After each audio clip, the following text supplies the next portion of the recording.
Hi, I'm with Elton. What are you going to put in? What three things are you going to put in room 101? Hello, Sam Jenkinson. Yes, we've gone out to Totley, so I definitely don't think I'd put Totley in. It's, give him a look round, Sam, slowly. Do a slow pan and you can see the trees and everything. So we just got on, what number bus was it we got on? 97. 97. Show them all the different bits. Sorry, I'm filming you. I'm just... Yeah. You could go around completely in a circle and show everybody. No, don't get... Wait, don't get... No, don't film that. There's people walking down walk. Don't get that. Oh, yeah, but they were... No. Away. Yeah, no, it's right. I've got a plot. Do it in a bit when they've gone there. I've got an idea. I have an idea. So go to there. Yeah, so just You can't see him from a distance, Sam. Yeah, no. Show all the nice countryside around here, you see. Or it's urban countryside. Right, anyway, I'll tell you what the first thing is. And you can keep filming different things if you see anything interesting. It doesn't have to be me all the time. The first thing I would put into room 101. Well, that car was interesting, was it? Right. Carry on. Anyway, it would be Eastenders until it's changed. I disagree on that one. Right, well, are you going to listen to my explanation then? Yeah? Right, I'd put Eastenders into room 101 and unless it has an advertising break in the middle. And the reason I'd put an advertising break in the middle of Eastenders is so that the BBC would get some money from an advert in the middle of Eastenders, which would be unusual because the BBC doesn't normally have adverts. But it would help pay for Eastenders. And if the BBC didn't have to spend so much money on making the miserable soap, then they'd have more money to make individual plays. I mean, Sam here, for instance, could write a play or a story, and the BBC would have enough money to spend filming that, you see. Whereas if they just make miserable stories about Eastenders all the time, then people will get fed up. And the idea is that there should be a break halfway through so that people can cheer themselves up by going to get an ice cream halfway through Eastenders or making a cup of tea or something like that, because it's just too miserable for a full half hour to not have a break and cheer yourself up, you see. So that's why I'd stop Eastenders being on BBC without an advertising break to raise money for good dramas to be put on at other times on the BBC. So that's the first thing I'd put into room 101. Yeah, and then I'll tell it, and then I'll give you my opinion after. Once you've given your three. Okay then, but you need to ask me about. Well, you can give me your opinion now about what I think that I shouldn't do it. I think you shouldn't do it because first of all, BBC have got the contract for EastEnders. Yeah. And can't they get rid of it? No. Go on then. No, they can't get rid of it, so it's going to continue being on BBC, whether you like it or not. Right. Would you like to move it on to a different channel then, Sam?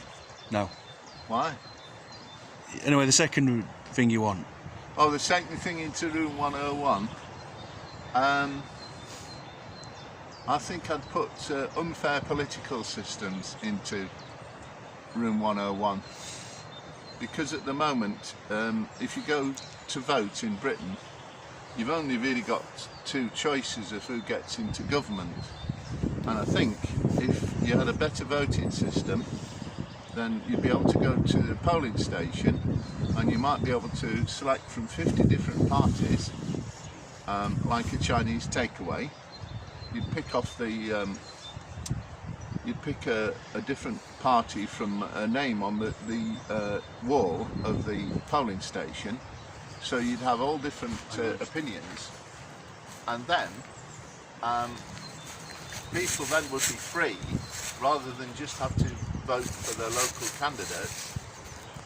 They'd be able to pick a national party off the wall, you see, and think, because that way, you see, when you go to vote at your local elections, if there's nobody who represents your opinion, say if you vote for the Green Party, but there isn't a Green candidate there, what you'd be able to do is you'd be able to pick a national Green candidate off the wall, and instead of putting a tick down to the limited choice you're being given in your local election, you would choose to put a number next to the person on the wall who represents a national party, and put that at the bottom as your vote, you see. So you choose to abstain with your local vote and vote for a national party where your heart lies, basically, rather than just being restricted by the small number of candidates on your local thing.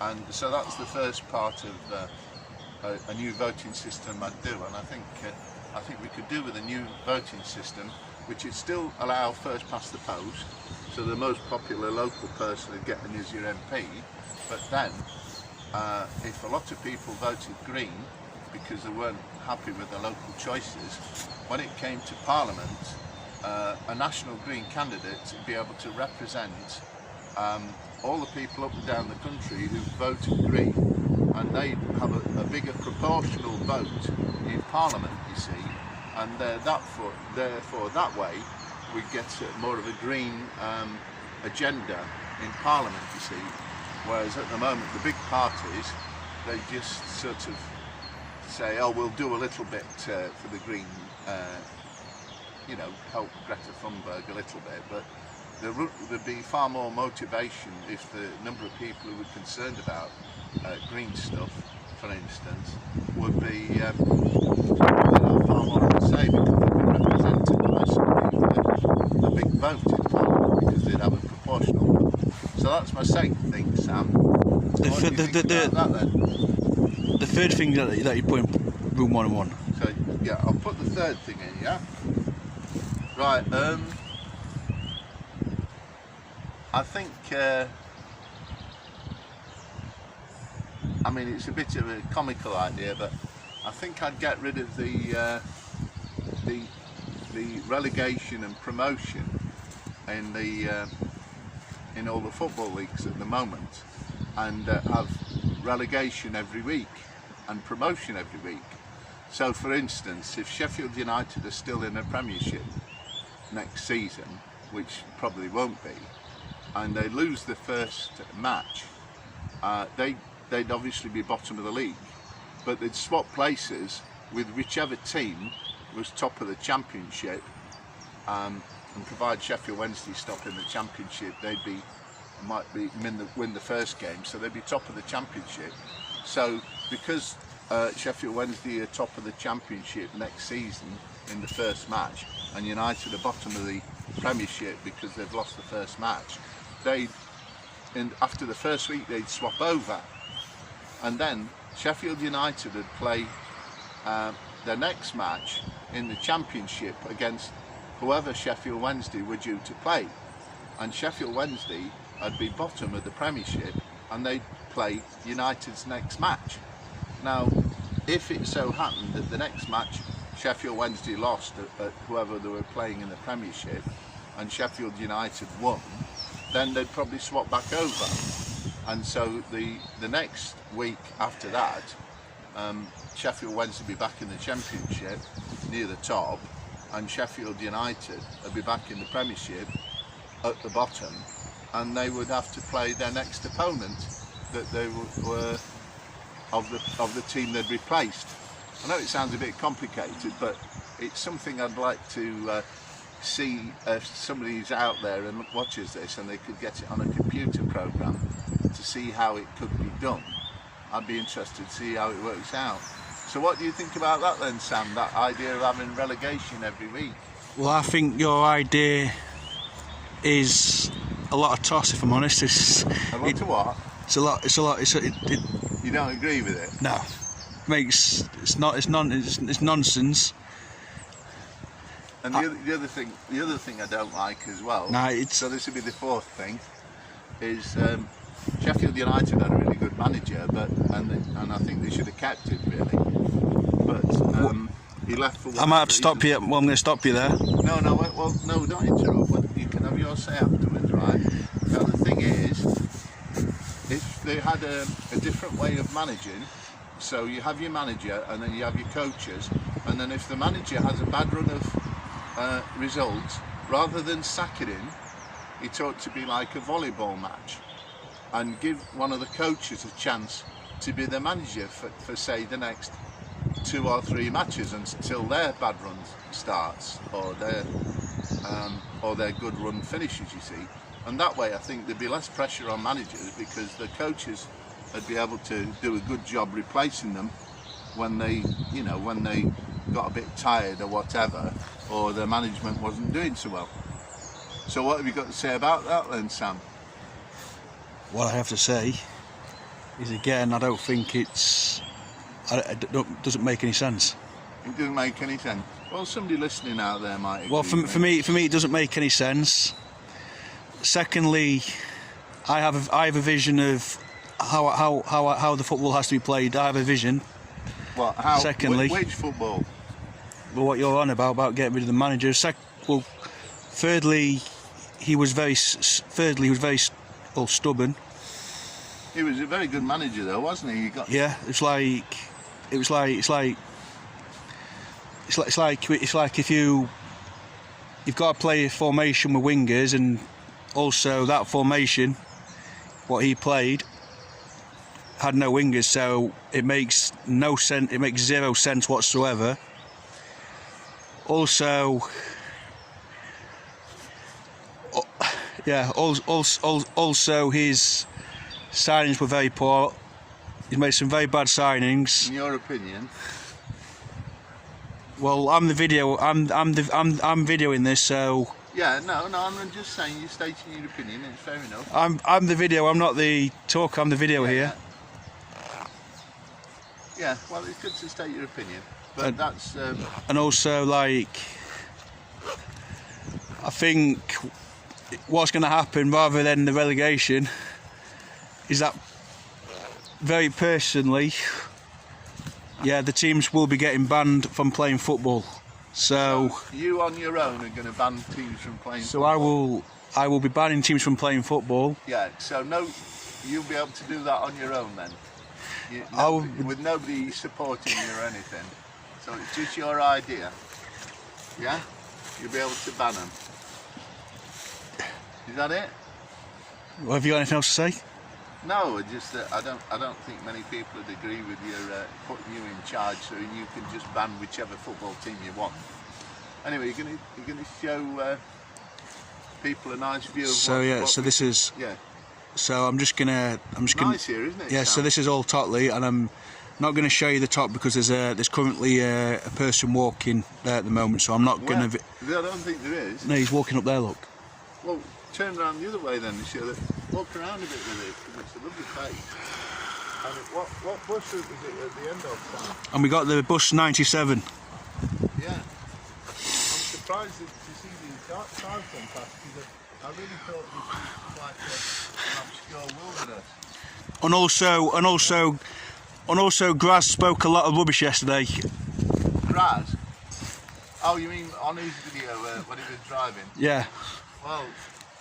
That's your opinion. But also,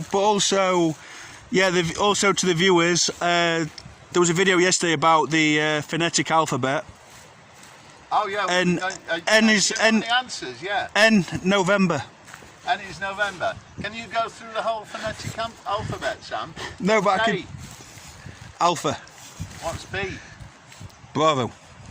What's C? Don't you know?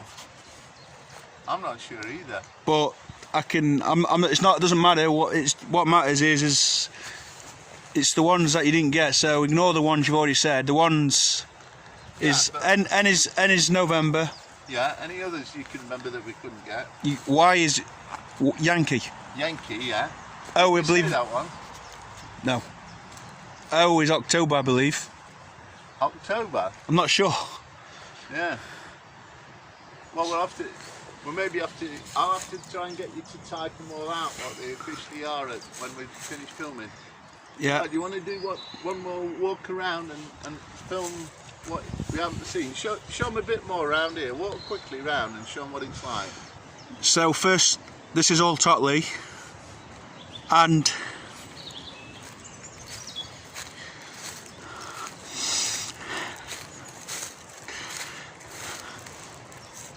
this is all Totley.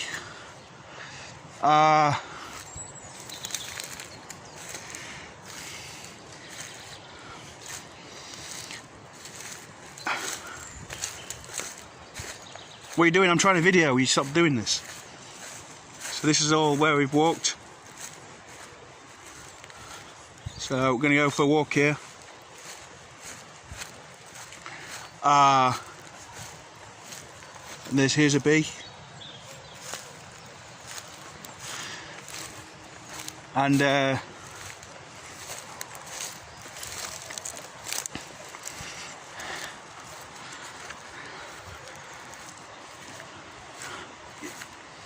yeah, and the alphabetic alphabet, I think it absolutely sucks, if I'm honest with you.